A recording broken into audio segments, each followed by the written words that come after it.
హనుమాన్ జయంతి సందర్భంగా భారీ pan India చిత్రం రామాయణ టీజర్ విడుదలై సినీ ప్రపంచాన్ని ఆకట్టుకుంటోంది.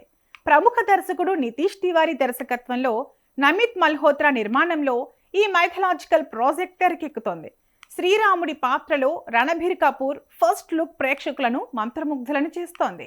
మర్యాద పురుషోత్తముడిగా ఆయన లుక్, అలాగే హాలీవుడ్ స్థాయి విజువల్స్, విఎఫ్ఎక్స్ ఈ టీజర్ కు ప్రధాన ఆకర్షణగా నిలిచాయి. సుమారు 4,000 కోట్ల భారీ బడ్జెట్తో రూపొందుతున్న ఈ చిత్రంలో సాయి పల్లవి సీతగా, యష్ రావణుడిగా నటిస్తున్నారు. అయితే ఈ టీజర్లో మాత్రం రాముడి పాత్రను మాత్రమే పరిచయం చేశారు. పట్టాభిషేకం, అరణ్యవాసం వంటి ఘట్టాలతో రూపొందిన ఈ వీడియో సినిమా ఏ స్థాయిలో ఉండబోతోందో సూచిస్తోంది.